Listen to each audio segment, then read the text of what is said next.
Bienvenidos todos a las actividades, una vez más, de la Cátedra Góngora. Seguimos con el ciclo Góngora Vivo, cómo leen a Góngora los creadores de hoy.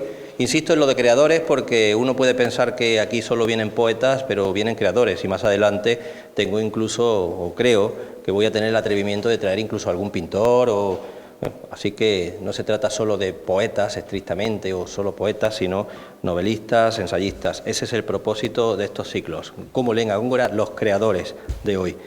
Y tenemos la fortuna de tener hoy aquí a Justo Navarro. Justo Navarro, que es, como muchos de los invitados anteriores, muchas cosas, y también traductor. Traductor como lo es Pere Gimferrer, o Andrés Sánchez Robaina, o Clara Llanés, o Carlos Clemenson, que fue nuestro último invitado hace unas semanas. Dice Eliot, un autor al que él ha traducido, escribió que abril es el mes más cruel. Pero yo creo que al menos durante estas horas, espero, va a ser un poquito menos cruel porque tenemos aquí a Justo Navarro. Justo Navarro, que hizo estudios de filología románica en la Universidad de Granada en una época importante.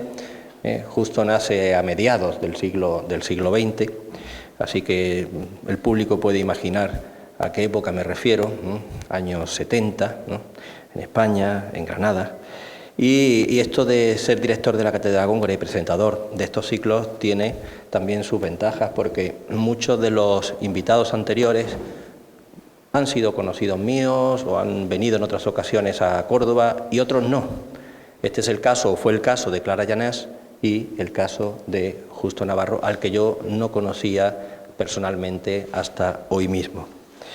Es traductor de autores en lengua inglesa porque, aparte de su licenciatura en Filología Románica, hizo estudios de Filología Inglesa, si no estoy mal informado, y ha traducido autores citados como Eliot, pero también a Virginia Woolf o concretamente los diarios, no sé si completo, me parece que un primer tomo o algo así, ¿no? El primer tomo de los diarios, a Scott Fitzgerald y a Paul Auster, que es un autor muy conocido, ¿no?, como sabemos, de Estados Unidos. Pero no solo ha traducido autores en lengua inglesa, sino también autores catalanes como Joan Perucho o Pere Gimferrer, que nos acompañó aquí precisamente unos días después de que se publicara su libro Perriguardo, traducido precisamente por Justo Navarro. Es traductor de Jorge Luis Borges, y esto hay que explicarlo, porque ¿cómo se puede traducir a Jorge Luis Borges si Jorge Luis Borges es argentino? Pues porque Jorge Luis Borges, como bien sabemos, le llamaban Georgie en su casa, pues dio unas famosas conferencias, un ciclo de conferencias muy famoso en la Harvard University, que eran las Norton, las conferencias Norton, y esas conferencias las dio en inglés. Entonces Justo Navarro se encargó de traducir esas conferencias hace relativamente poco para la editorial Crítica, bajo el título, agrupadas todas bajo el título Arte Poética. Poeta inicialmente y, curiosamente, su primer libro de poemas, y creo que su primer libro publicado, se publica aquí, en Córdoba, en una colección de Antorcha de Paja, del grupo poético Antorcha de Paja. Ese primer libro suyo del año 85 se titula Los Nadadores. Luego, justo al año siguiente, aparecerá Un aviador prevé su muerte, en Granada, y ese libro es premio de la crítica. Muchos años después, porque después de ese segundo libro de poesía, sobre todo se dedica a la novela, va a publicar Mi vida social en la prestigiosa editorial valenciana Pretextos. Estamos hablando ya de un libro del año 2010 que para mí es toda una reflexión melancólica y a la vez distante sobre la familia, sobre la paternidad, sobre la vida social, sea lo que sea eso que llamamos vida social, ¿no? Y claro, es sobre el pasado también, pero como todo pasado, ese pasado que se acumula, no sé si con carga o con liviandad, en nuestro presente.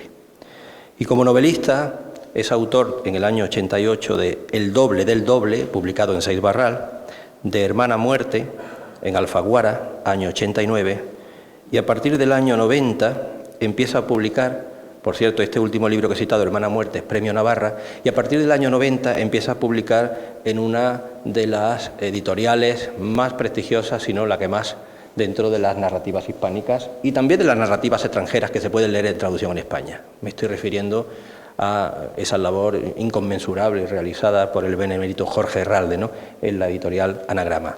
De hecho, su libro Accidentes íntimos del año 90 gana el premio Herralde de novela.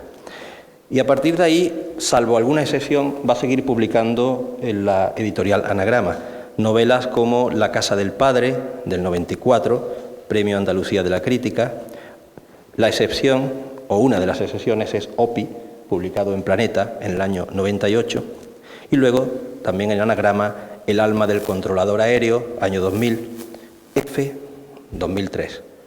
Premio Ciudad de Barcelona. Estoy acercándome a sus últimos libros, a sus últimas novelas. Esta F no es ningún misterio, es la F de Gabriel Ferraté. Gabriel Ferraté, que cumplió su deseo de no vivir más de 50 años. Otro libro del año 2007, novela también, Final Music, que es una novela que recoge experiencias en Italia.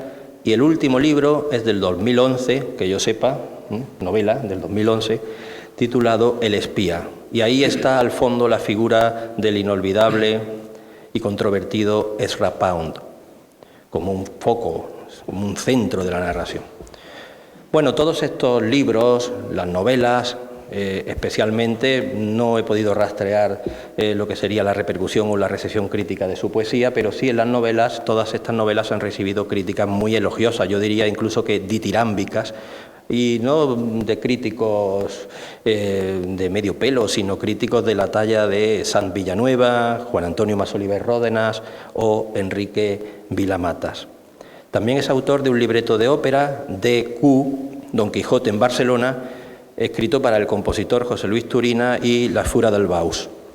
La nueva novela que él está escribiendo y que saldrá, si no he entendido mal por mis datos, por mi información, dentro de un mes, es la novela Gran Granada, de la que no voy a hablar absolutamente nada porque, como él mismo afirma en un programa que ha estado a disposición de nuestros seguidores en nuestra red de Facebook o de Twitter, da mala suerte hablar de las novelas que uno está escribiendo o está a punto de publicar. En una de sus reseñas, de esas reseñas sobre sus libros de críticos muy conocidos, uno de ellos, Miguel García Posada, hablaba de lo siguiente, hablaba de un sistema expresivo singularizado y brillante y destacaba el rigor estético de la escritura de Justo Navarro. ¿Qué mejor carta de presentación? Esa brillantez, ese rigor estético, para hablar hoy de quien representa, quizá más que ningún otro poeta, el ansia de superación artística. Bienvenido a Córdoba, Justo Navarro, tienes la palabra. Muchísimas gracias. Ahora es el momento de distribuir las fotocopias, el secreto mejor guardado. ¿Qué texto, qué fragmento de Góngora ha elegido Justo Navarro? Bueno, muchísimas gracias a Joaquín Roses por su amabilísima, por sus amistosas palabras. Y muchísimas gracias a la Cátedra Góngora por invitarme a estar aquí. La verdad es que para mí es una alegría poder leer entre amigos unos versos de Góngora y poder hablar de Góngora entre amigos. Y quisiera darles las gracias a todos ustedes por la atención que me prestan y que están dispuestos a prestarme. Si tienen ya el poema en las manos, les diré que el poema elegido es un fragmento de la fábula de Polifemo y Galatea, que leí una vez a Pere Gimferrer, que decía que los poetas de España se podían dividir en dos: los que pueden recitar a Polifemo, a Góngora, perdón, de memoria, y los que no pueden recitar a Góngora de memoria. Yo pertenezco a la primera clase, es decir, a los que pueden recitar a Góngora de memoria, y como habitualmente cuando quiero recitar a Góngora me callan porque me dicen que soy un pesado, para mí estar aquí esta tarde es una ocasión infinita de vengarme de todos los que me han callado muchas veces cuando quería recitarle unos versos de Góngora. Así que voy a empezar y les voy a leer. Era Acis, un venablo de Cupido, de un fauno, medio hombre, medio fiera, en Simetis, hermosa ninfa, habido, gloria del mar, honor de su ribera, el bello imán, el ídolo dormido, que a cero sigue, idólatra venera, rico de cuanto ofrece el huerto pobre, rinden las vacas y fomenta el robre. El celestial humor recién cuajado, que la almendra guardó entre verde y seca, en blanca mimbre se lo puso al lado, y un copo en verdes juncos de manteca. En breve corcho, pero bien labrado, un rubio hijo de una encina hueca, dulcísimo panal, a cuya cera su néctar vinculó la primavera. Caluroso al arroyo da las manos y con ellas las ondas a su frente, entre dos mirtos que de espuma canos, dos verdes garzas son de la corriente, vagas cortinas de volantes vanos, corrió Favonio lisonjeramente, a la de viento cuando no se acama, de frescas sombras, de menuda grama. La ninfa, pues, la sonorosa plata, bullir sintió del arroyuelo apenas, cuando a los verdes márgenes ingrata, segur se hizo de sus azucenas. Huyera, mas tan frío se desata un temor perezoso por sus venas, que a la precisa fuga, al presto vuelo, grillos de nieve fue, plumas de hielo. Fruta en mimbres halló, leche exprimida en juncos, miel en corcho, mas sin dueño. Si bien al dueño debe, agradecida, su deidad culta, venerado el sueño. A la ausencia mil veces ofrecida, este de cortesía no pequeño indicio la dejó, aunque estatua helada, más discursiva, menos alterada. Y ahora vamos a comentar el poema y vamos a contarlo. Bueno, el poema está, el fragmento está hacia la mitad de la fábula de Polifemo. La fábula de Polifemo cuenta, básicamente lo recuerdo, aunque sé que muchos de ustedes lo conocen, pero vamos a recordarlo en voz alta, nos damos ese placer. Cuenta el enamoramiento del cíclope Polifemo, el gigante de un solo ojo, por una ninfa que se llama Galatea, que literalmente significa blanca como la leche. O como decía un italiano que también le dedicó un poema antes que Góngora, blanca como la luna, se parecía a la luna. La ninfa tiene a todo el mundo conquistado, a todo el mundo de la isla de Sicilia, que es donde transcurre el poema. La pasión de Polifemo parece contagiarse a toda la naturaleza y parece contagiarse a cualquier ser vivo que se acerca a Sicilia, a la isla. Varias deidades marinas tratan de seducir a la ninfa, que se resiste siempre y siempre se escapa. Y la ninfa, cansada de huir, un día se recuesta al lado de una fuente, al lado de un arroyo, a descansar y se queda dormida. Y en ese momento llega un joven que se llama Acis, que según Ovidio tenía 17 años, llega un joven y la descubre durmiendo junto al arroyo. Acis se queda prendado de ella y en ese momento viene el fragmento que acabo de leer. y comento el fragmento para seguir con el argumento del poema. Era Acis un venado de Cupido, de un fauno, medio hombre, medio fiera, etc. Acis era una herramienta de Cupido, era un venablo, una lanza, la flecha que Cupido iba a utilizar para seducir a Galatea. Pero Acis también era una persona que por su natural, por su belleza, era ya en sí mismo un venablo capaz de conquistar a cualquiera. Era la flecha que Cupido podía utilizar para conquistar a cualquiera. Yo creo que al primero que conquistó Acis fue a Góngora. Dámaso Alonso decía que la fábula de Polifemo contraponía a Polifemo la suma belleza de Galatea contra la extrema monstruosidad de Polifemo. Algo así como King Kong. Es un mito que se sucede en el tiempo. King Kong y la bella de la que se enamora King Kong, que mezcla al mismo tiempo la monstruosidad con la ternura. La ternura que le transmite la belleza al monstruo.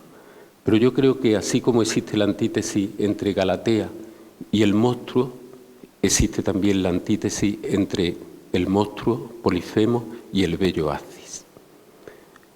Acis yo creo que es el verdadero sujeto amoroso del poema de Góngora, del Polifemo de Góngora. Góngora lo presenta no en esta estrofa, que es la primera que hemos leído, era Acis, un venablo de Cupido, sino que lo presenta en la anterior estrofa. En la anterior estrofa, Acis se acerca a la fuente en la que está Galatea durmiendo, con el pelo lleno de polvo el cabello, dice Góngora, y lleno de sudor, sudoroso.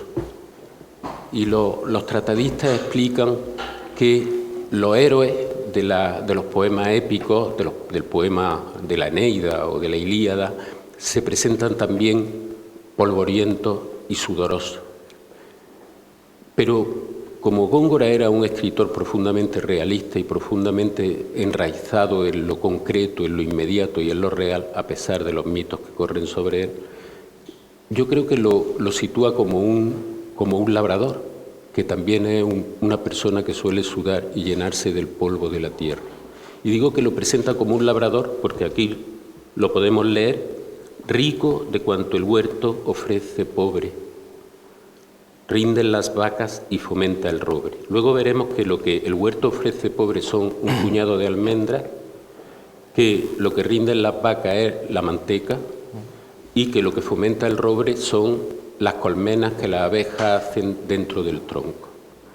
Cuando presenta a Polifemo, en las primeras estrofas en las que presenta Polifemo Góngora, lo primero que nos dice a qué se ocupa y que es rico en ganados, tiene muchos ganados. Tiene tantos ganados que con los ganados que tiene, con el ganado cabrío que tiene, puede cubrir las ásperas cumbres de Sicilia. Y ese es un rasgo que nos define al monstruo, y del mismo modo nos define a Acis cuando nos lo presenta, dice: es rico de cuanto ofrece el huerto pobre. Es decir, es un labrador, con lo cual está repitiendo otro mito universal y perenne, que es el labrador contrapuesto al ganadero. Por ejemplo, pareja de ese tipo, Caín y Abel. En ese momento uno puede pensar que la fábula va a seguir unos pasos parecidos, y así como Caín mató a Abel, Polifemo va a matar a Acis, que es como efectivamente termina el poema. Loco de celo, matará a Acis. Pero seguimos. Acis era un venablo, los venablos están hechos de acero, y aquí se dice que acero sigue el bello imán, el ídolo dormido que acero sigue, idólatra venera. El bello imán es Galatea. Galatea, que es una mujer atractiva, que atrae inmediatamente con un procedimiento típicamente del barroco. Góngora, la cualidad de atraer que la tiene el imán, pues convierte a Galatea en un imán. Un tipo de metáfora básica del barroco se le atribuye, se busca un objeto al que se le pueda atribuir la misma cualidad que a otro y luego el objeto al que se le atribuye la cualidad de atraer que tiene Galatea, ¿qué objeto la tiene? Un imán. Pues un imán es Galatea y al mismo tiempo se nos dice que Acis, que además su nombre se parece mucho a acero, hay una paronomasia, un calambur Acis, acero, y los venablos están hechos de acero. El acero es atraído por el imán que es Galatea y se queda prendado de Galatea a la que ve y le va a hacer una ofrenda con lo que él tiene. Él es rico en lo que ofrece el huerto pobre, rinden las vacas y fomenta el roble. Y pasamos a la siguiente estrofa. El celestial humor recién cuajado que la almendra guardó entre verde y seca. No sé si alguna vez han probado la almendra todavía verde, ligeramente verde, lo que en algunos sitios se llama ayozas. Por ejemplo, alguien de Jaén me ha dicho, sí, allí les llamamos ayozas. En otros sitios se les llama, según el diccionario de la Academia, yo no lo sé, no lo había oído nunca en ese sentido, almendrucos.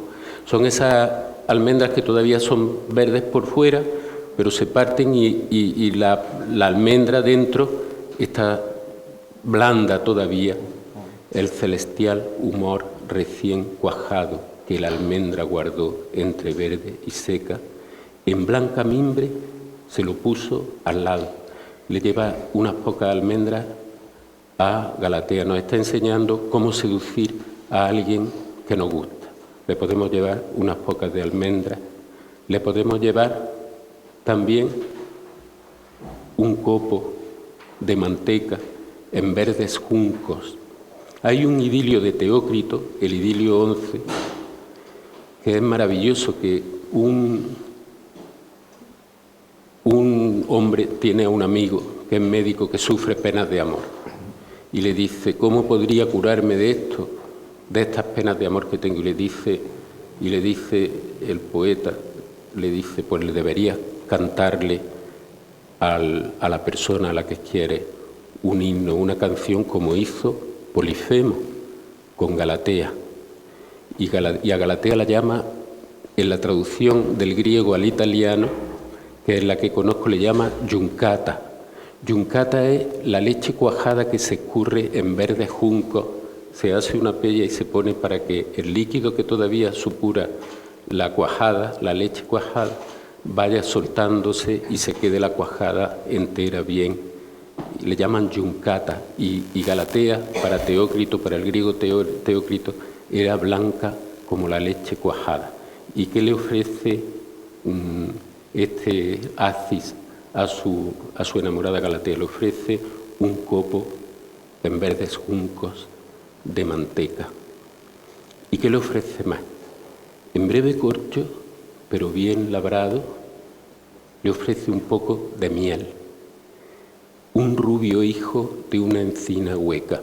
Coge del panal un poco de miel y se lo pone en breve corcho. Le regala a la persona a la que quiere enamorar, le ofrece, y la persona a la que quiere enamorar hay que tener en cuenta que es una diosa, es una deidad. Le ofrece almendras, le ofrece un poco de manteca, le ofrece miel. Entonces, lo que vemos que le ofrece es algo, una especie de bodegón que tiene los colores de Galatea. Las almendras son blancas como Galatea, la manteca es blanca como Galatea y la miel es dorada como los cabellos de Galatea, según los tópicos del Petrarquismo. Entonces, en unos versos en los que el sentido de la realidad es visual, es material, por otra parte resume una lección de cultura literaria de todo lo que había leído. Encontramos pues a Ovidio, encontramos a Teócrito, encontramos a la tradición petrarquista, encontramos todo lo que había alimentado al Renacimiento, en este Renacimiento o contrarrenacimiento de la contrarreforma, como lo llamaba José Lezama Lima, resumido en estos 4 versos tan materiales y por otra parte tan absolutamente culturalistas, por decirlo así, como se diría hoy, o como dirían en aquella época, atacándolo en sentido de secta religiosa, culteranos. No sé, me parece una lección para un poeta de lo que es la materialidad que debe de tener todo poema, que debe estar hecho de cosas concretas, de cosas materiales, de cosas sensibles, de cosas que entran por los sentidos, como decía Federico García Lorca, que en su texto sobre Góngora dice: un poeta tiene que ser profesor de los 5 sentidos. Y aquí tenemos los sentidos: el sabor, la vista, el tacto, el gusto, el olfato. Lo tenemos una lección de naturaleza y de lo que es escribir un poema, pienso. Y luego la vinculación entre la cera del panal y el néctar de la primavera, que es lo que liban las abejas en flor por flor. Yo les recomendaría que buscaran ya casi al final, cuando ya está cantándole Polifemo a su amada, como decía Teócrito, les recomendaría que buscaran una maravillosa octava real dedicada al cultivo de la miel en Sicilia, o al cultivo de la miel en Córdoba, que sería lo que conocería Góngora, que merece ser leída y que empieza sudando néctar, lambicando olores, etc. Bien, estaba hablando de la sensorialidad de Góngora como escritor, que para mí es una lección que trato de aprender siempre que lo leo, que procuro no olvidar siempre que escribo. Y lo que decía García Lorca, vemos ahora una octava en la que el tacto juega un papel fundamental. Cuando aparece Aci en el poema, aparece sudoroso y lleno de polvo. Y después de ofrecerle la ofrenda a Galatea, va a refrescarse en el arroyo, junto al que Galatea está tendida. Y hay el tacto, y aquí va a intervenir el tacto, la vista, el oído, otra vez van a intervenir el sentido pictórico de los colores. Caluroso al arroyo da las manos y con ellas las ondas a su frente, entre 2 mirtos que de espuma canos, 2 verdes garzas son de la corriente. Los mirtos, que son verdes, se transforman reflejados y por la espuma del agua, se transforman en garzas que viven en el agua. Las garzas imaginarias, que serían los mirtos, se transforman en mirtos, se vuelven verdes. Hay lo que decía García Lorca, que los sentidos deberían de abrir puertas para comunicarse unos con otros, y en este así ocurre. Mientras está participando el tacto, está participando la vista, de pronto sopla el viento y dice: vagas cortinas de volantes vanos corrió Favonio lisonjeramente. Favonio es el viento céfiro, tal como se le decía, un viento suave, corre, y yo me imagino la siguiente metáfora. Galatea está reflejada, el cuerpo de Galatea, que es blanco, está reflejado en el agua. Bueno, esta es una edad de oro que se supone que todo el mundo va desnudo, o yo por lo menos lo supongo, nunca se habla de que haya ropa ni nada. Todo el mundo va desnudo y el cuerpo está reflejado en el agua, como si fueran flores de nenúfar, como si fueran nenúfares flotando en el agua, el cuerpo blanco. Y en ese momento, cuando está mirando el reflejo, Acis sopla el viento y es como si corriera una cortina de volantes vanos. Porque no sé si se han dado cuenta, cuando hace viento, las piscinas se arrugan y deja de verse claro el reflejo, porque claro, el agua se ondula. Como decía un estudioso del barroco, de las portadas de las iglesias barrocas romanas, Jean Rousset decía que las portadas de Bernini y de Borromini eran como si se reflejaran en el agua, porque están todas onduladas, así, ¿no? Están como movidas. como si cogiéramos un papel, lo arrugáramos la foto de la catedral y luego o de la iglesia y la extendiéramos así y salía así. Pues en ese momento sopla el viento y corre una cortina que impide que siga viendo Acis la figura de Galatea. Dámaso Alonso decía que el idilio entre Galatea y Acis era como un ballet mudo, como un ballet silencioso, porque es una serie de encuentros sin palabras en las que se corren cortinas, por ejemplo esta cortina de viento, o los amantes se refugian detrás de una hiedra que funcionan como celosías o como cortinas también. Cuando Galatea, herida por el venablo, por la flecha de Cupido, quiere descubrir a Acis, al que todavía no ha visto. Acis en ese momento está detrás de una rama y no puede verlo.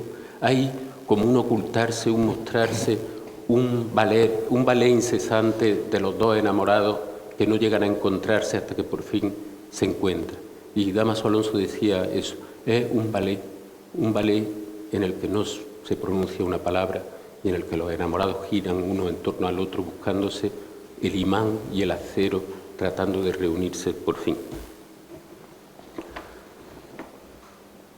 Y luego otra vez la materialidad de Góngora, a la de viento cuando no sea cama, de frescas sombras, de menuda grama. Yo la primera vez que leí eso reconozco que no me enteré absolutamente de nada. Y es el problema, porque cuando uno le recita esto a algún incauto que coge en algún sitio y le dice, pues te dice, ¿y eso qué significa? Pero claro, para eso mucha gente ha leído antes a Góngora una lectura sin fin, y la literatura es una conversación infinita en el que de pronto aparece Dámaso Alonso y te dice, es que en tiempos de Góngora una cama de viento era una hamaca, era como dormían los indios de América, en una litera de lienzo colgada entre dos árboles que se balanceaba al viento. Eso era una cama de viento. Y aquí no se trataba de una cama de viento, tiene un valor concesivo. Aunque no es una cama de viento, era una cama de frescas sombras, porque donde estaba echada Galatea estaba sombreada por los árboles que la rodeaban, de menuda grama, estaba echada sobre la hierba, pero no era una hamaca, era algo tan simple como eso. Se podría estudiar a Góngora como un tratado de la vida cotidiana de su tiempo, como se podría hacer un tratado de antropología sobre las costumbres de su época leyendo los poemas de Góngora. Bien, entonces la ninfa, que es muy asustona, oye removerse el agua, otra vez los sentidos. Ahora entra por el oído en primer lugar. Como decía Lope de Vega, que la fe entraba por el oído. Por eso decía Lope de Vega, le devolvió la oreja que le cortó al centurión Pedro en el huerto de los olivos, le cortó a un romano la oreja y Jesucristo se la devolvió, explica Lope de Vega, porque la fe entra por el oído y ese hombre tenía que convertirse y le devolvió la oreja. Pero en fin, aquí eso es se me ha ido la cabeza. Entonces vemos cómo entra ahora Acis por el oído a Galatea, y entonces cuando oye ese ruido, ingrata a los verdes márgenes del río que le habían servido de menuda cama y de fresca sombra, se levanta inmediatamente, y aquí hay un problema crítico terrible que perturba a los gongorinos desde hace muchos años, que es que hay una discusión muy grande sobre si lo que Góngora escribió es que la ninfa Galatea seguir se hizo de sus azucenas o segur se hizo de sus azucenas. Segur significa hoz, es una hoz para cortar. Unos opinan que debe ser seguir se hizo de su azucena, es decir, al levantarse la siguieron también su azucena, es decir, las flores pensemos que se reflejaban en el agua. No creo yo que se refiriera a seguir su propio cuerpo que era blanco, porque eso sería sencillamente un pleonasmo. Normalmente cuando alguien se levanta su cuerpo lo sigue, a no ser que sea un fantasma. que se queda aquí el cuerpo sentado y se ve salir una figura por ahí. O sea, eso sería absurdo. Me figuro que se refiere a la imagen en el agua la siguió, lo cual es una imagen, parece, de película de dibujos animados de Walt Disney. Está el ratón Mickey mirándose en el espejo y cuando se va, echa a andar, sale la figura del espejo y se va detrás de Mickey. Yo creo que eso lo he visto en alguna película de dibujos animados. Otra posibilidad es que se hizo hoz de su azucena. Al levantarse cortó las azucenas que se reflejaban en el agua. Galatea era blanca, las azucenas son blancas y según el diccionario de la Academia, azucenas de agua se les llama en Salamanca a los nenúfares. Teniendo en cuenta que Góngora estudió en Salamanca, como tanta gente, a lo mejor cuando decía azucena quería decir nenúfares. Total, que yo soy partidario de que se escriba seguro, entre otras cosas porque a Góngora le encantaban las aliteraciones y si tenemos seguro se hizo de sus azucenas, tenemos la U, seguro se hizo de sus azucenas. Me parece que la literación, la musicalidad del poema se refuerza. Y por otra parte, teniendo en cuenta que los comentaristas de Góngora no se cansan de decir que la U es una vocal oscura, como prueba el verso famoso infame turba de nocturnas aves, como si la blancura, la fulgurante blancura azul no fueran la U y fuera luminoso blancura, fulgurante y azul. Pero en fin, siguiendo eso, como ya que le quitó la luz del mundo al levantarse y llevarse su azucena, se llevó la luz del mundo y la blancura del mundo, yo creo que pega más que utilice la literación de la U dentro de la lógica de los comentarios gongorianos que suelen utilizarse. Bien, entonces cuando va a huir, dice, huyera, se da cuenta que tiene tanto miedo que es como si le pusieran grilletes en los pies, grillos de hielo o grillos de nieve, plumas de hielo. Quiero aclarar una cosa que suelen aclarar los comentaristas, que es a la precisa fuga, al presto vuelo, grillos de nieve fue plumas de hielo. El miedo le pone grilletes de hielo para que no pueda huir, la deja helada, por decirlo así. Y precisa, lo busqué ayer en mi diccionario de latín, y en latín precisus lo que significa es súbito o truncado. Y aquí pegan las dos cosas. La fuga de pronto repentina porque tiene que escapar, pero también la fuga truncada porque cuando iba a huir le cortó la fuga el miedo que tenía. Y entonces se levanta y ¿qué se encuentra? Se encuentra las tres cosas que hemos visto al principio. Fruta en mimbres halló, se encuentra su almendra, se encuentra su leche exprimida, es decir, su manteca, se encuentra la miel y no encuentra al dueño que le ha dejado eso. Pero ella se siente agradecida a quien le haya dejado ese detalle porque es una persona que ha respetado su sueño y la ha adorado, le ha rendido culto como a una diosa. Porque en otro verso Góngora se encarga de decir que Galatea era una diosa, una deidad. Deidad, aunque sin templo, es Galatea, dice en otro sitio el poema.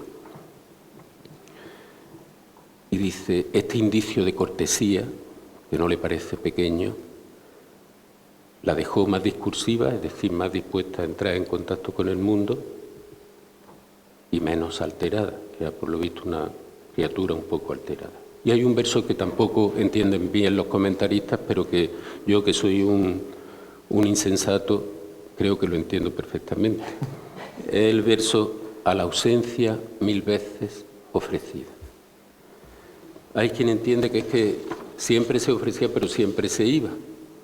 Siempre se daba la fuga, decía uno de los expertos. Yo creo que a la ausencia 1000 veces ofrecida es una alusión en clave petrarquista. Una de las figuras de la poética petrarquista es el amante que se siente ausente. Es decir, que siente que su amado o su amada se le ha ido. Lo ha dejado en estado de ausencia, lo ha dejado ausente. Hay un soneto que se atribuye a Garcilaso, el soneto 37, empieza a la entrada de un valle en un desierto, por donde nadie pasaba ni se veía, vi que con extrañeza un can hacía extremos de dolor con desconcierto. Sigue el siguiente cuarteto y terminan así los tercetos. Y fue que se apartó de su presencia su amo y no lo hallaba. Y esto siente, mirad hasta dónde llega el mal de ausencia. Díjele lastimado, ten paciencia, que yo alcanzo razón y estoy ausente. Ese sentirse ausente, ese sentir que te han dejado en la ausencia, es lo que yo creo que es a lo que se refiere este verso, a la ausencia 1000 veces ofrecida. Se ofrecía a todo, se ofrecía con solo pasar a Polifemo y lo dejaba ausente. Se ofrecía a una deidad del mar que se llamaba Glauco y lo dejaba ausente. Se ofrecía a Palemo y lo dejaba ausente. A todo, a la ausencia 1000 veces ofrecida. Eso es lo que yo creo que quiere decir. Por otra parte, las alusiones al petrarquismo no acaban ahí. Más adelante, cuando está deseando ver a la persona de la que se ha enamorado sin verla, nos cuenta Góngora que ya tiene dibujado en el corazón el bosquejo de quién es esa persona. Se lo ha dibujado el pincel de Cupido. Ya lo lleva en el alma. No sé si recuerdan un verso de Garcilaso que dice: escrito está en mi alma vuestro gesto. En el momento que toca a Cupido, a Galatea, le deja dentro la imagen de su enamorado, antes de conocerlo. Recordemos a Platón, lo que conocemos es lo que recordamos. No es que conozcamos de nuevo, es que lo teníamos ya dentro y lo descubrimos. Pues Galatea, en el momento que se enamora de Acis, en ese mismo momento ya lo lleva dentro, escrito en su alma. Escrito está en su alma su gesto y ya lo va buscando. Y cuando por fin lo ve, ya había colorido en su imaginación lo que estaba viendo en ese momento cuando descubre por fin a Acis. Es más bien esa segunda, si me permite, es más bien esa segunda interpretación, porque además si reconstruimos el hiperbatón, fíjate que es el indicio de cortesía, este indicio de cortesía, de gran cortesía, o sea, de cortesía no pequeño, la dejó 1000 veces ofrecida a la ausencia como a quien estaba ausente. Exacto, o sea, sí, que es la segunda interpretación que tú has... Es lo que yo creo, pero en fin, eso me lo he inventado yo, que no soy un especialista y que soy un simple lector, como podemos ser cualquiera de los que estamos aquí. Nada más. Bueno, ya he terminado el comentario. Sí, lo siento haber sido tan largo, perdonad. No, muchas gracias. Gracias. Y vamos a pasar a la segunda parte del acto de hoy, que es la conversación o entrevista con nuestro invitado. Y yo quería hacerte varias preguntas, suelen ser bastantes, no menos de 20, unas van más rápidas que otras, pero bueno. Empezamos por la primera, que es que ¿cuándo oíste hablar por primera vez de Góngora? Pues en casa de mis padres. La primera edición que conocí de Góngora era un libro de la editorial Aguilar, publicado por los hermanos Millé. Por Millé y Jiménez, por los hermanos Millé y Jiménez, un pequeño libro marrón, encuadernado en piel, en papel Biblia, que eran los poemas de Góngora, y mi padre, que me leía poemas con frecuencia y hacía que me aprendiera poemas de memoria, como he demostrado aquí esta noche, pues me leía fundamentalmente de dos poetas. Uno era Federico García Lorca y otro era Luis de Góngora, del que siempre me decía una y otra vez, se le olvidaba que me lo había dicho, que no se llamaba Luis de Góngora, sino Luis de Argote y Góngora, o así debería llamarse, decía, me lo contaba. Sí, su padre se llamaba Francisco de Argote y su madre Leonor de Góngora. Era correcto. En la vieja edición de Aguilar, ¿no? De los hermanos Millé. Sí. La primera edición es del año 32 y luego sucesivamente se fue reeditando. Entonces tu conocimiento de Góngora inicial estaba ligado a la familia, ¿no? Ese crisol. Sí, efectivamente, mi conocimiento de la literatura en general está ligado a mi relación con la casa de mi padre y con mi padre. Pero más allá de eso, ya cuando uno entra en colegio o en la universidad, ¿algún profesor que te insistiera en la lectura de Góngora o que tú recuerdes que incitara a esa lectura? No, yo creo que Góngora entraba en los exámenes de reválida como comentario de texto probable. Había dos probables que uno era Quevedo y otro Góngora. Pero yo recuerdo la alegría con la que encontré en el libro del colegio, que traía una pequeña antología, era una antología de textos con la vida de los poetas y los argumentos de la obra. Cuando encontré los versos en los que se describía a Polifemo, para mí aquello era siempre esa estrofa: un monte era de miembros eminentes, que de Neptuno, hijo fiero. Para mí era algo maravilloso. La verdad tampoco lo entendía muy bien, pero para mí era una de las cosas que me movía a querer ser poeta, era leer aquella plenitud de fantasía y de palabras que yo algunas no llegaba a entender, pero yo contaba con una ventaja, que mi padre, una de las cosas que hacía era que me explicaba las metáforas, me las desmenuzaba y me la iba explicando, esas cosas que nadie entendía. Y tuve esa ventaja de que mi padre ya me había llevado de la mano por ahí. Bien, mucha suerte. Eso. Y ya en la universidad, ¿no recuerdas algún profesor de la Universidad de Granada que insistiera especialmente en tuve la suerte de tener como profesor a un gran estudioso de Góngora, que era don Emilio Orozco. Pero don Emilio Orozco lo que me explicó fue literatura española de la Edad Media, literatura de la Edad Media.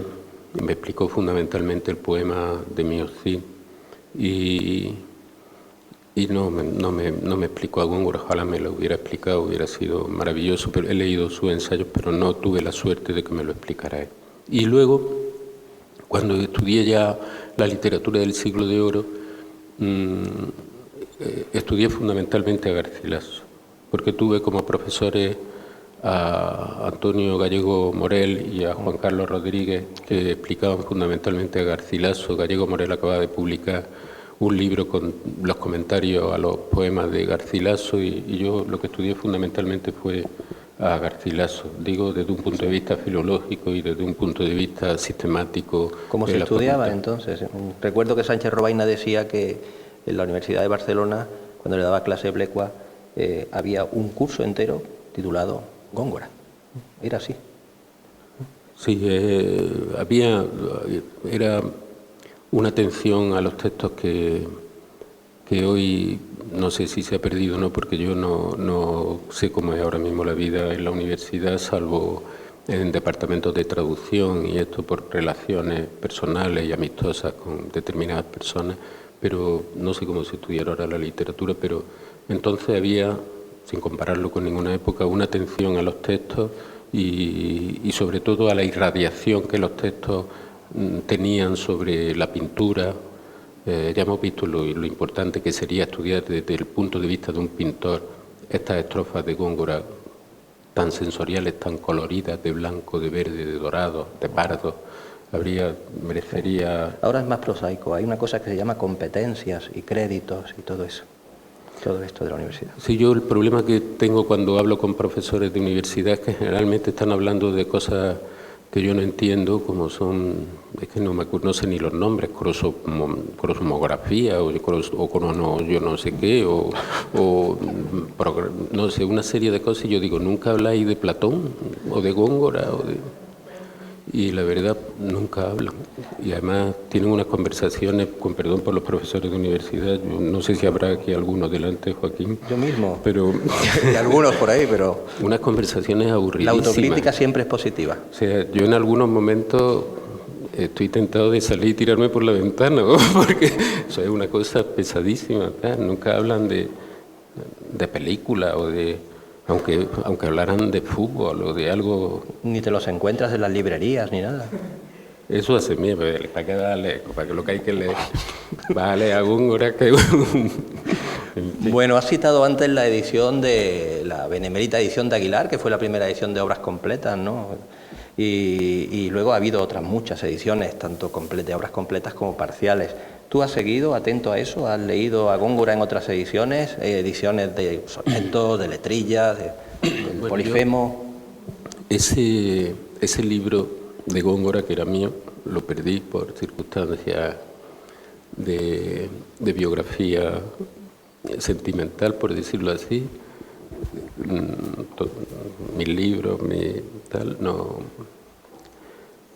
ese libro no lo tengo. Entonces he ido, por ejemplo, tengo esta mi versión que suelo manejar de Polifemo, esta y la de Alexander Parker en Cátedra.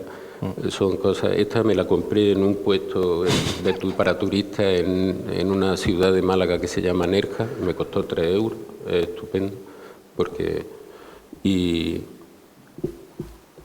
luego tengo La soledad de la edición de Francis James, tengo los sonetos en no sé pronunciar bien ese nombre. En fin, tengo distintas, las letrillas en otro lado. Sí, la de Gobellán también. Entonces, Castalia. Sí, exactamente. Sí. Y eso es lo que tengo de distintas ediciones, pero yo echo mucho de menos el libro de Millet. Bien, eso en cuanto a ediciones y críticas, ¿sigues leyendo o estás interesado en los críticos sobre Góngora? Y si es así, ¿cuáles son, en tu opinión, los críticos del siglo XX más relevantes? Yo no sé cuáles son los críticos más relevantes porque no soy un especialista y entonces no lo sé. Yo leo ocasionalmente cosas que me pueden interesar. Para mí, los 2 críticos que yo he leído así fueron Dámaso Alonso, como es normal, de Emilio Orozco, de los más jóvenes, pues he leído recientemente tu libro sobre la oscuridad poética, que me parece espléndido. Bueno, eso puedes dejarlo al leo a José María Micó, he leído a Andrés Sánchez Robaina, no sé, tengo curiosidad y si cae en mi mano algo interesante, pues lo suelo leer, pero yo no podría decir cuáles son los críticos. Bien, pues no los críticos, sino escritores, poetas, creadores. ¿Crees que alguno de esos creadores españoles, hispanoamericanos, se han acercado más libremente de prejuicios a Góngora de una manera no academicista? Para mí hay 3 aproximaciones a Góngora que destacaría. Un poema de Borges que se llama Góngora. Borges en su juventud, y también lo ha estudiado Joaquín Rose, se preocupó de desbaratar un soneto, como él decía, un soneto de Góngora, y explicaba cómo cualquier poema es desbaratable. Efectivamente, eso lo que mejor lo demuestra es un libro que a mí me parece muy divertido, de un poeta de la época de Góngora que se llama Juan de Jáuregui, al que Quevedo o alguien que quizás fuera Quevedo le llamaba pedante preceptor de disparate, que se preocupa de desbaratar verso a verso las soledades de Góngora, explicando que todo es un auténtico disparate. Sí, en el antídoto contra la pestilente poesía de la soledad. Exactamente, el libro divertido. Cualquier poema se puede desbaratar. O sea, si nos ponemos serios, si nos ponemos a leer esto, todos los poemas son ridículos. Todos los poemas, todos los discursos, todas las palabras, generalmente todo es desbaratable, solo hay que tener la voluntad de desbaratarlo. Claro. Borges tuvo, cuando era joven, la voluntad de desbaratar un soneto de Góngora, que por cierto a mí me parece también bastante flojo. El que comienza es flojo, pero vamos, la interpretación de Borges, como tú sabes, es muy interesada, ¿no? Raya, dorado sol, orna y colora, ¿no? Ese es el que siempre. Que habla de la pastorcita que aparece por allí. Sí, en fin, lo destroza el poema. Pero el poema de Góngora que está en Los Conjurados, es el poema de Borges que se llama Góngora que está en Los Conjurados, se lo recomiendo, un gran poema. Hay otro poema que se lo recomiendo también, que también se llama Góngora, que es de Luis Cernuda y que está en un libro que se llama Como quien espera el alba. Poema maravilloso. Y hay otro texto que es interesante porque no sé si voluntariamente o involuntariamente, José Lezama Lima, quizá teniendo en cuenta que Góngora al final de su vida casi recibió las órdenes mayores, siempre fue eclesiástico y clérigo, pero las órdenes sagradas no podía consagrar, pero puede consagrar al final. Decía que Góngora lo que hacía era un alzamiento a la luz de las cosas de las que trataba. Por ejemplo, las almendras, la manteca, las levantaba a la luz, las alzaba a la luz. Yo es la frase que me recuerda el gesto del sacerdote católico, sí, cuando levanta... Alzar es eso. Alza a la luz la hostia en el momento de la consagración. Es decir, Góngora sacraliza las cosas cuando las toca. Y esos tres textos, Sierpe de Don Luis de Góngora, de José Lezama Lima, los poemas de Cernuda y de Borges, yo lo aprecio mucho. Luego además hay un poema de Cernuda que se llama Birds in the Night, Pájaros en la noche, que está dedicado a Rimbaud, el poeta francés, y a Paul Verlaine, el poeta francés, que están enterrados en Londres, y les digo que le hacen un homenaje en Londres, en la calle donde vivieron una vez, no que estuvieran enterrados. Y termina diciendo, ojalá los muertos no se enteren de lo que hacen los vivos. Y el de Góngora termina de una manera muy de lo que hacen los vivos con su nombre. Y el de Góngora termina muy parecido, dice, gloria tenga... Gracias demos a Dios. Exacto, sí. Y dice, el último verso es, nulo al fin, ya desnudo entre su nada. Exactamente, ya por fin descansa Góngora, está ya tranquilo. Y da la casualidad que en una casa en Inglaterra, donde estuve viviendo, había un libro en el que un catedrático había reunido todas las notas al margen de página que un filósofo español, castellano, que se llamaba Jorge de Santayana, y se fue a los Estados Unidos y se convirtió en el filósofo americano George Santayana. Hay una edición de todas las notas que hizo en los libros de su biblioteca. Y en una de las notas es un libro de Dámaso Alonso, en el que el editor, el libro se llama Marginalia, son 2 tomos, 1 y 2, en el 1 está esto. Este hombre anota al margen una traducción de los versos Infame turba de nocturnas aves de Góngora. George Santayana traduce esos 2 versos de 2 maneras distintas.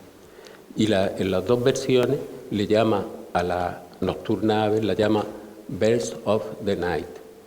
Y yo cuando lo encontré aquello pensé, qué casualidad que teniendo esa relación entre el poema de Góngora de Cernuda y con el de Cernuda también sobre Verlaine y Rimbaud, que se llama Birds in the Night, el poema de Góngora que traduce Santayana hable de unos pájaros nocturnos, de una ave nocturna, Birds of the Night, que me recordó de pronto, digo, hay que ver, en esta página de Santayana se ha unido el Cernuda que entonces vivía en Inglaterra con George Santayana en Estados Unidos, con Góngora, esas constelaciones literarias que de lo que se alimenta, creo, la literatura y de lo que se alimenta la obra de Góngora también.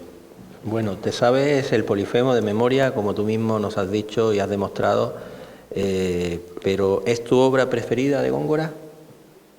Pues probablemente porque me lo sé de memoria, pues sí es mi obra preferida de Góngora. ¿Y podrías darnos alguna razón de eso?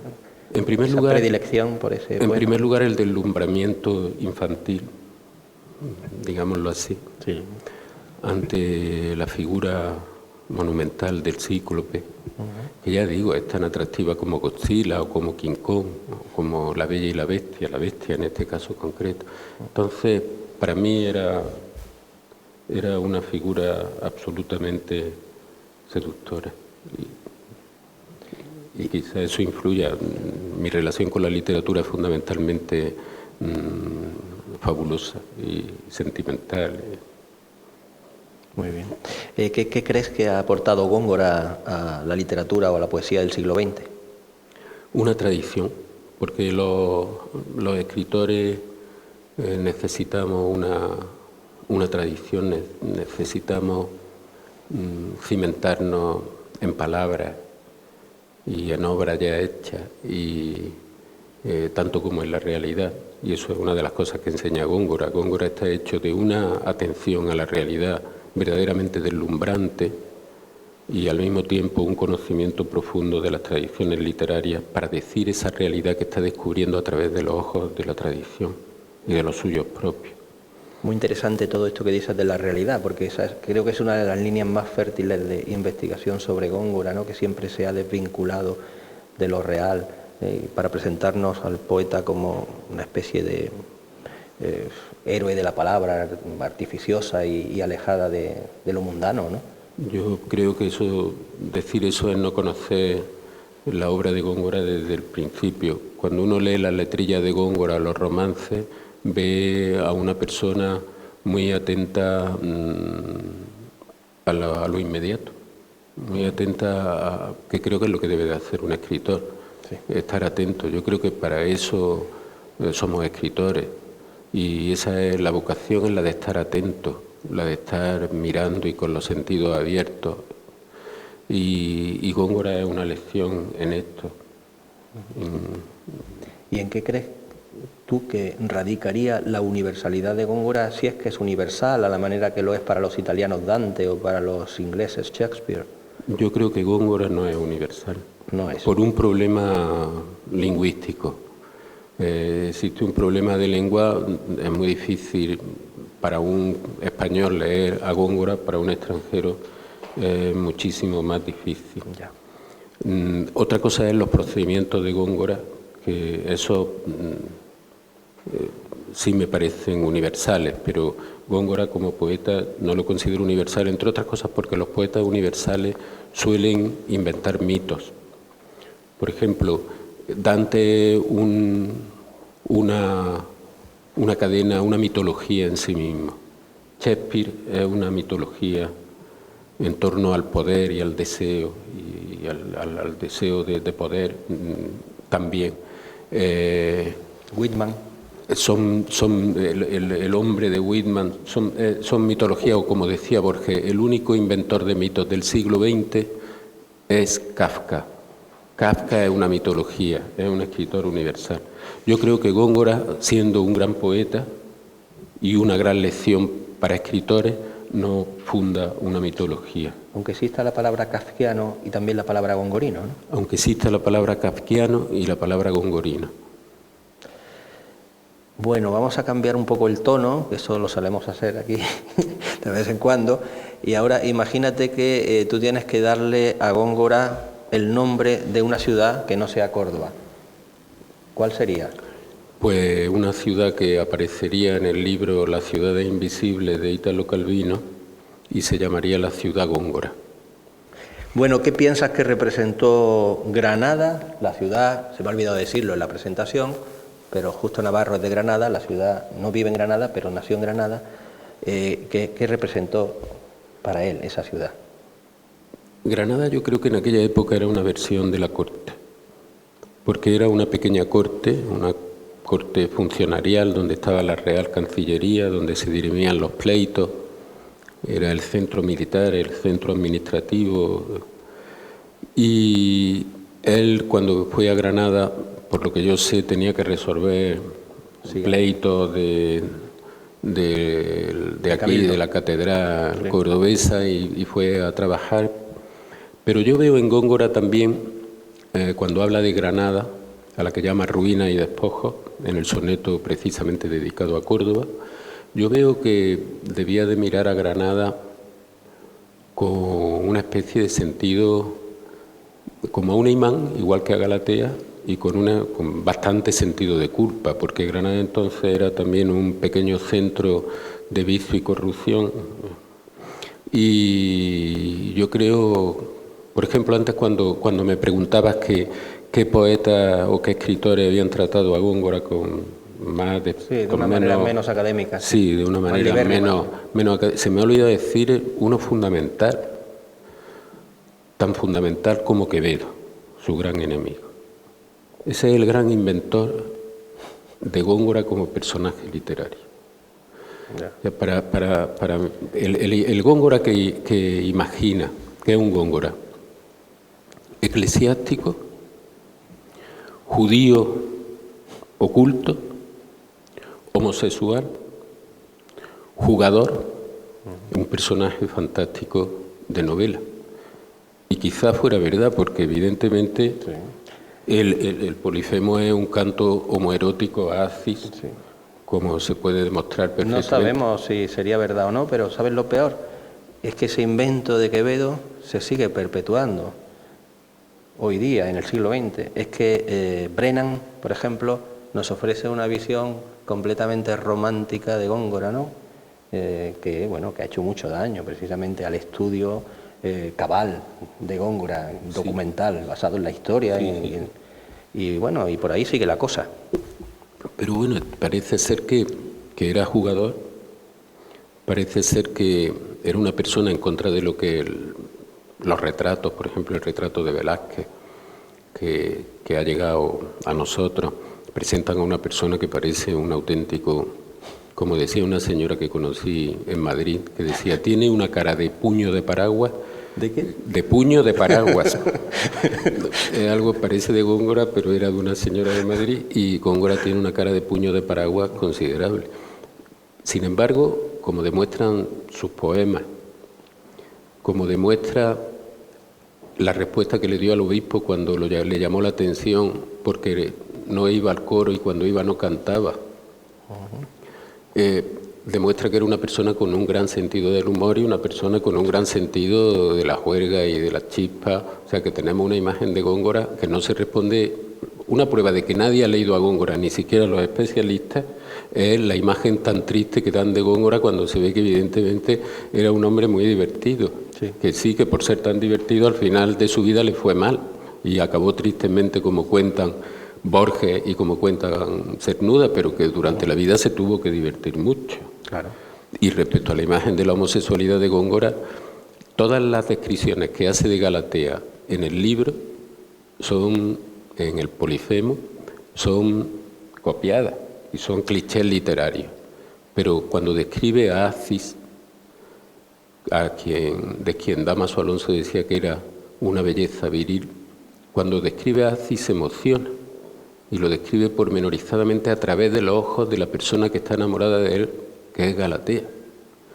Y entonces cuando ve su constitución robusta y cuando la mira y ve que si no hay que admirarla por lo suave, hay que admirarla por lo bello, y ve que lo viril desata de su bulto, y bulto significa la cara, lo más dulce el amor de su veneno, y Galatea se lo bebe, pues evidentemente que hay ahí un profundo sentido erótico que no existe en las descripciones que da de Galatea.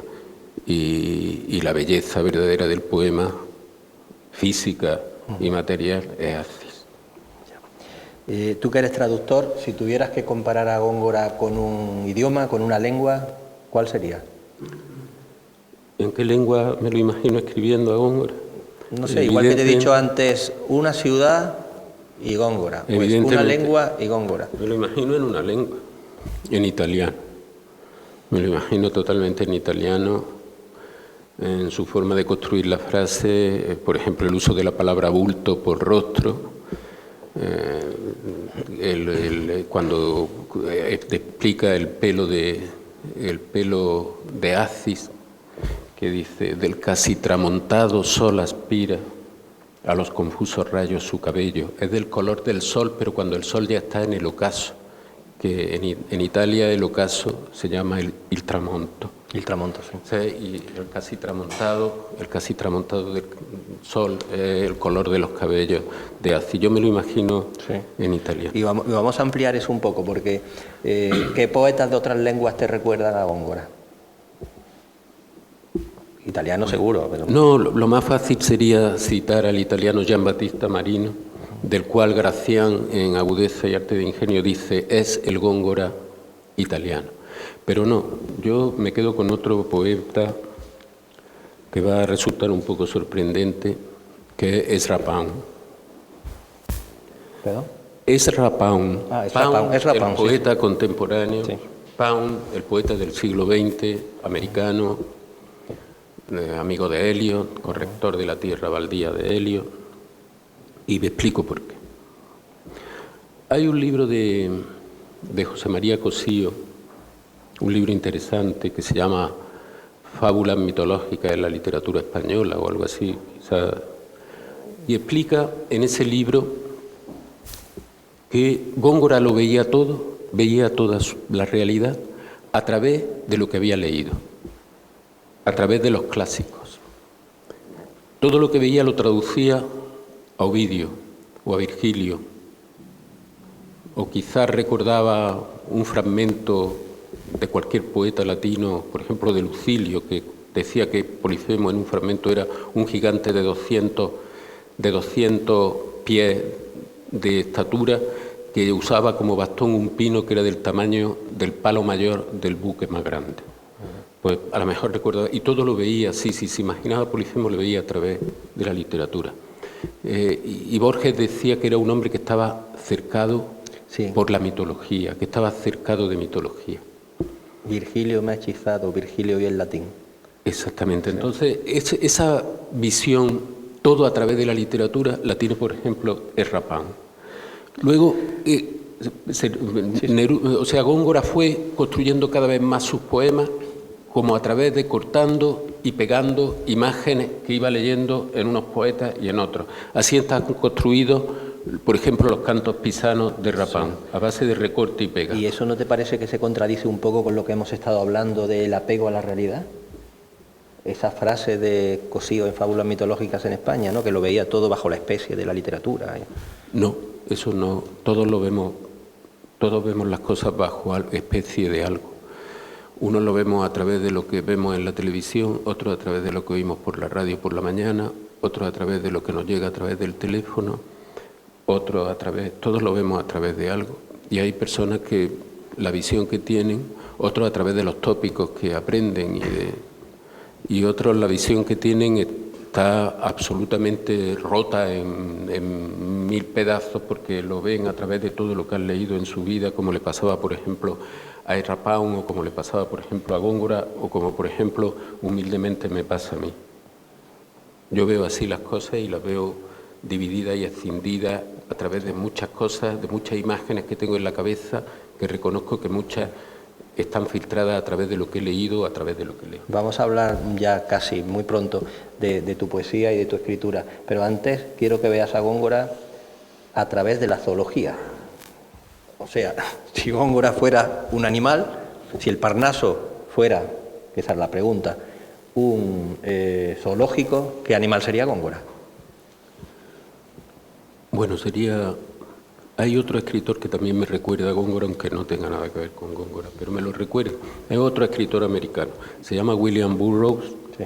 Murió hace poco, y se inventó un sistema de escritura que consistía en recortar.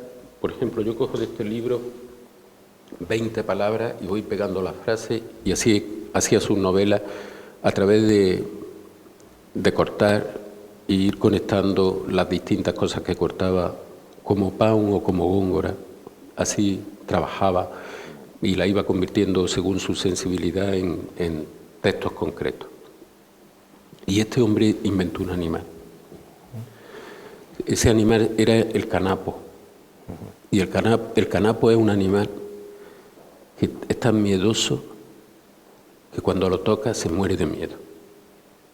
Es un animal que se muere de miedo cuando lo toca. Entonces, ¿Eso que en el almuerzo desnudo aparece eso? ¿En dónde aparece? No lo sé, yo creo que aparece en su diario. Dice, he visto un canapo que es un animal y lo explica en su diario de sueño. Creo.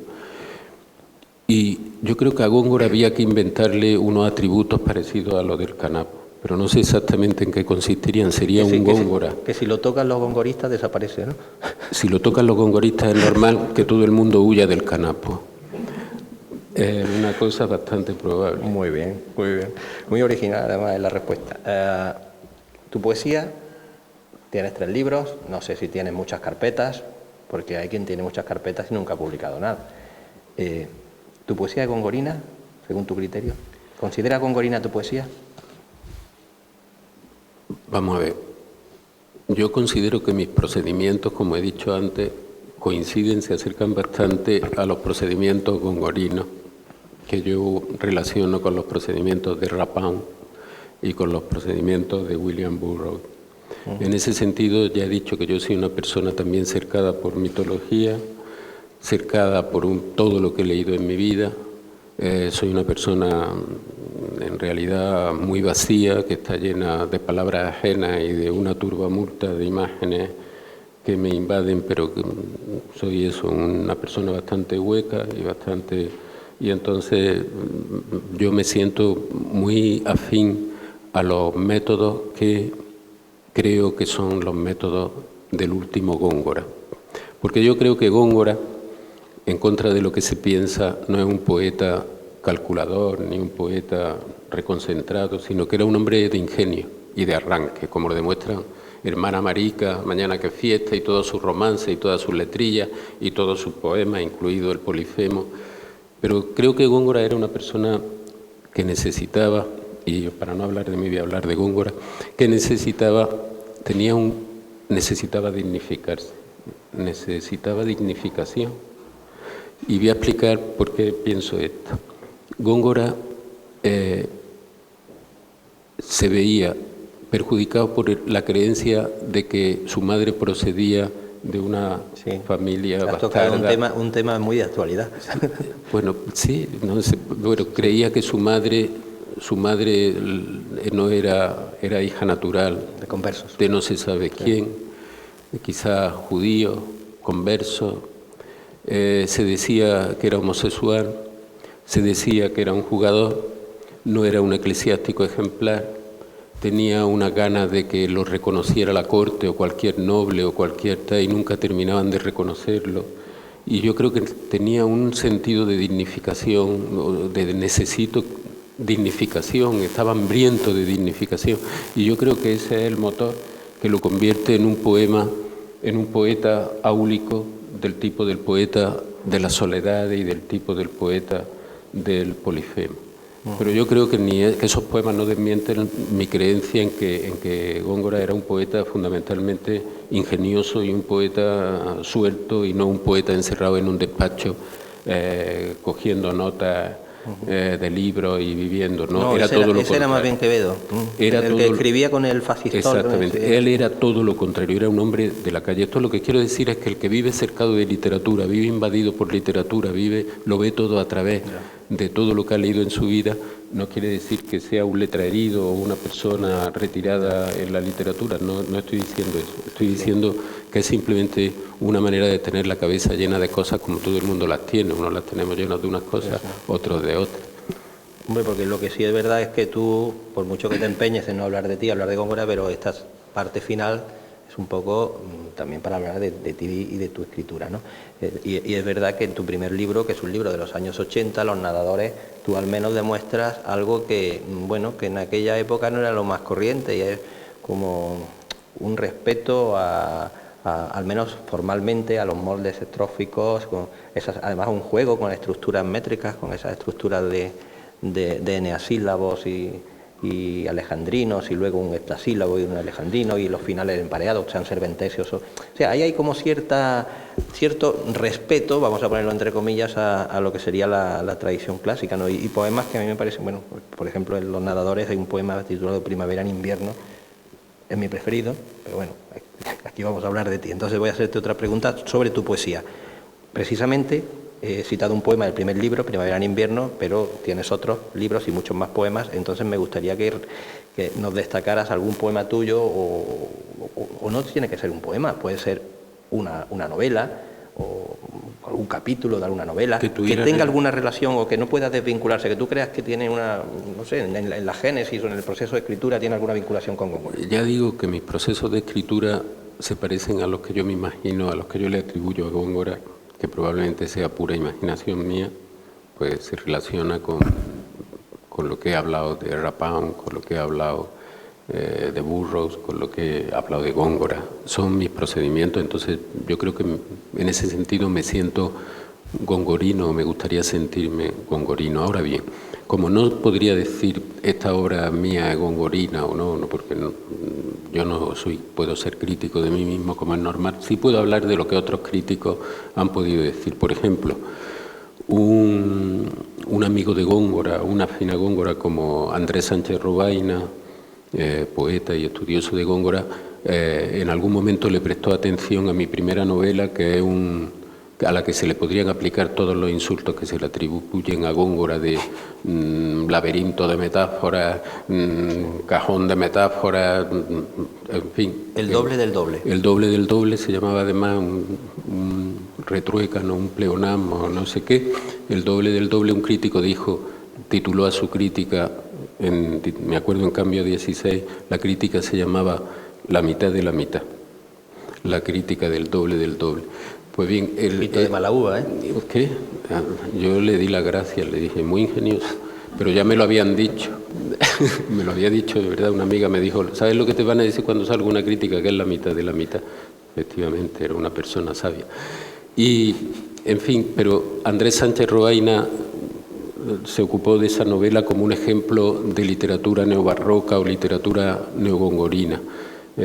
Y otros críticos también hablaron de barroquismo y de gongorinismo, ¿se puede decir? No sé. Gongorismo. Gongorismo. Sí, gongorismo.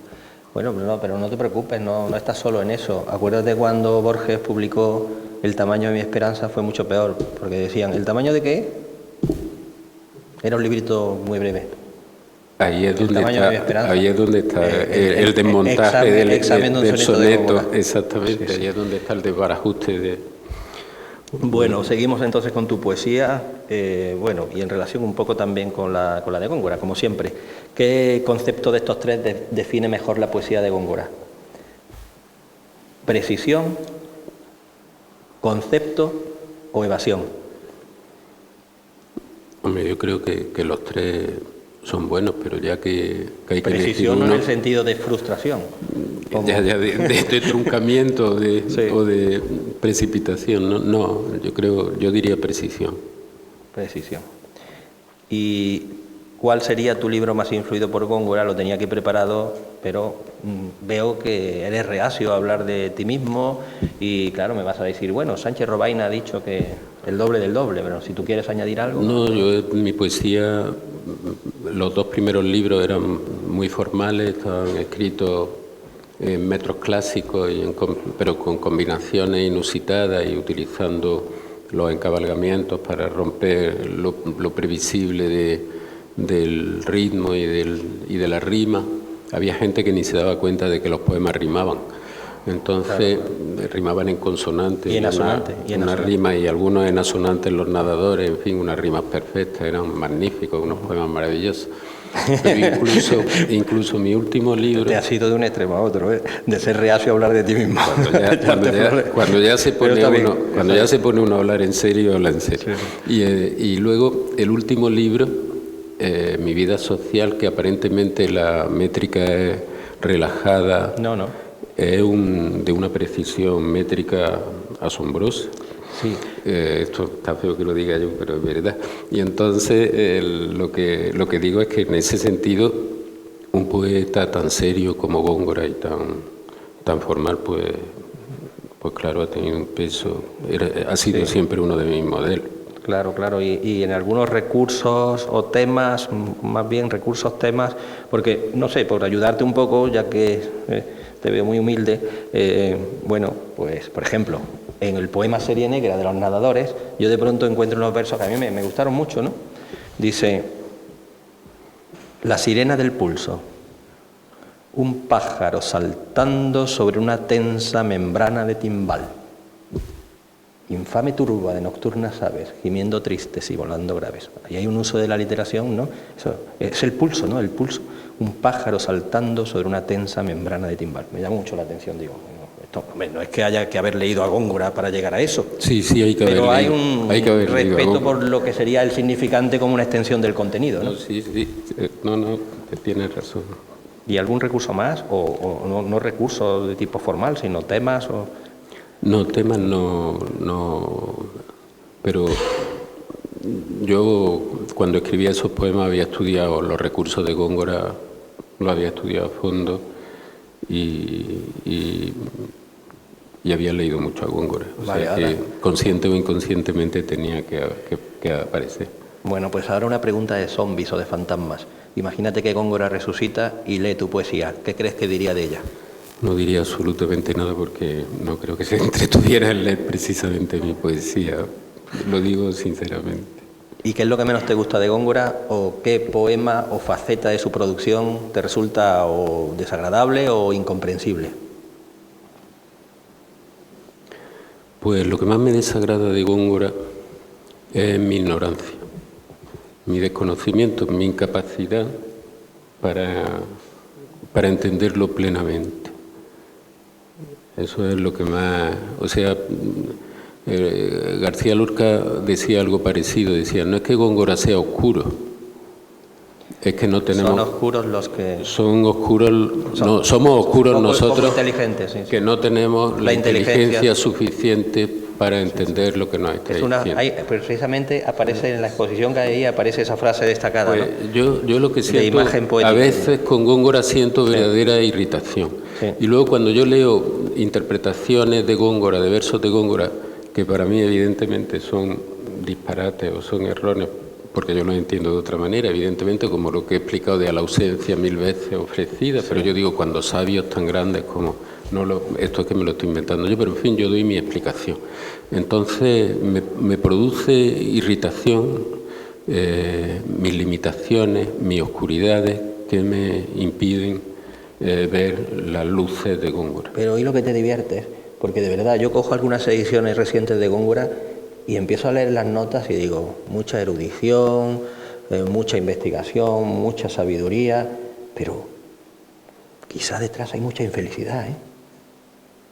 ¿Infelicidad en qué sentido? No sé, es la imagen que yo percibo cuando veo ediciones súper eruditas de un poeta como Góngora, que por eso te digo que acercarse a Góngora de esa manera, ¿no?, tan libre, como tú estás diciendo, y reconociendo pues que uno no puede saberlo todo. O como has dicho, ¿no?, cuando eras pequeño y de pronto oyes o lees un monte era de miembros eminentes y ya solo el sonido te está diciendo cosas. Solo el sonido, ¿verdad?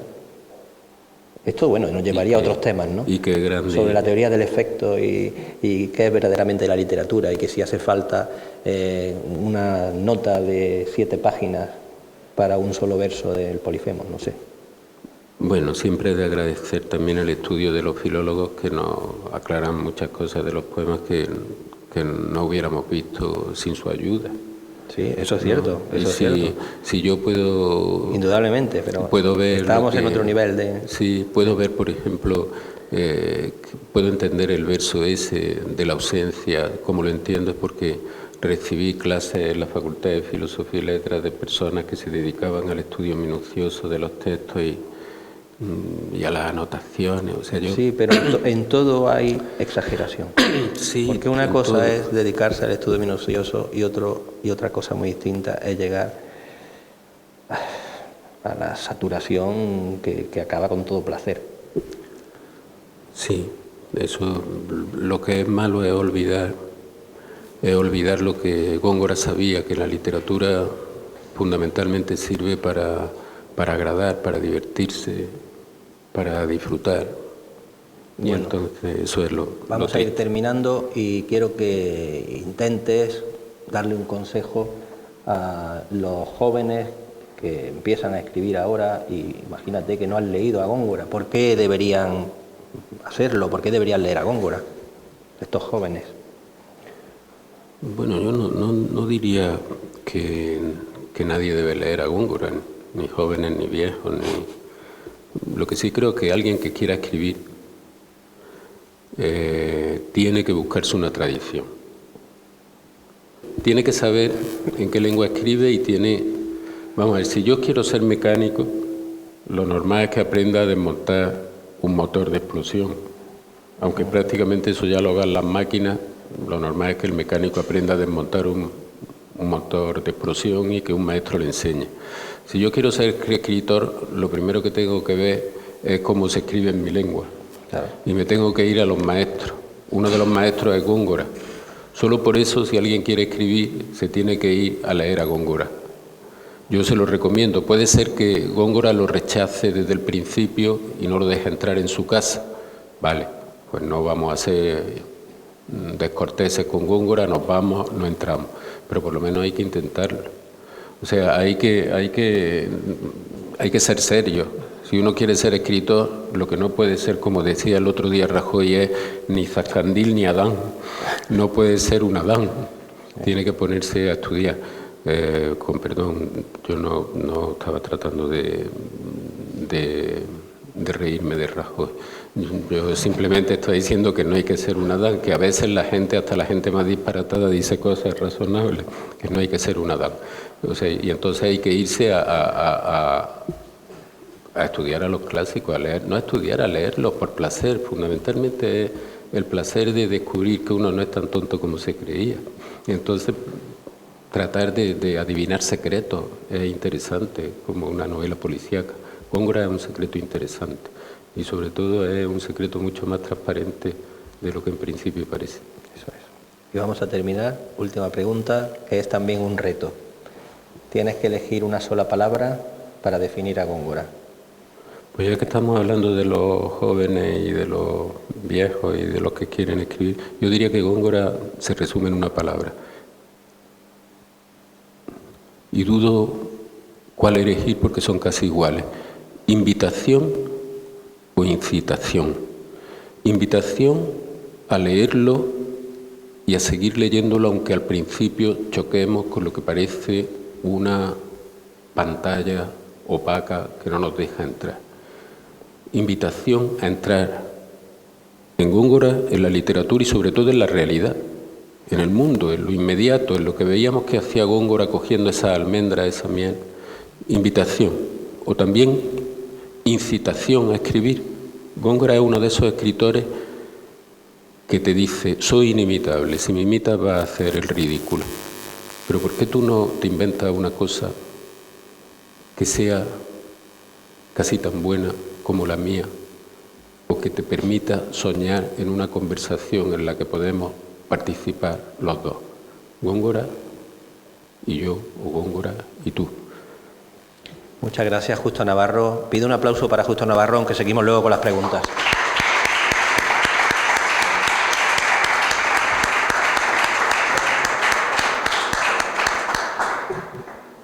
Gracias. Última parte del acto de hoy, las preguntas del público. Ahora la palabra la tiene el público y no tiene por qué ser una sola. Más que una pregunta, era una sugerencia. Y era que antes de venir para acá estaba leyendo un poema tuyo, Justo, que me ha gustado mucho, y te quería retar a que lo recitaras de memoria. Y es muy posible que, para que lo escuchemos, ¿no? Se titula Luciérnagas. Recordarás, será posible, es que lo digo por esta tesitura así. Es que el problema es que me sé muchos poemas. ¿No? No, ¿Están los nadadores? está en un aviador prevé su muerte. Sí, no está en otro. Empieza así. ¿Te acuerdas de las últimas luciérnagas? Latía su fulgor indeciso sobre la fronda ilesa. Ahora que caprichoso el verano se enfría y un aire de inclinada caligrafía inglesa hace vibrar los cables y se instala en los setos,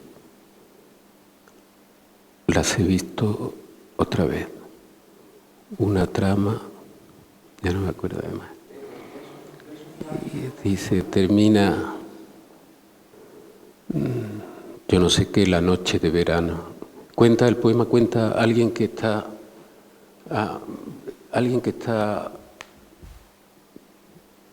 en una piscina o algo así y le cierra por detrás a alguien los ojos.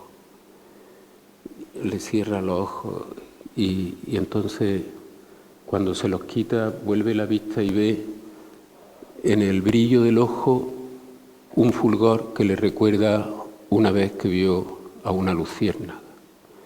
Y dice, asumimos yo no sé qué la noche de verano, y terminaba, vivir es esta dulce disolución en vano. Así terminaba, y cuando él lo abraza por detrás y él... Pero resulta que me sé muchos poemas de memoria, pero no los míos, no me los sé.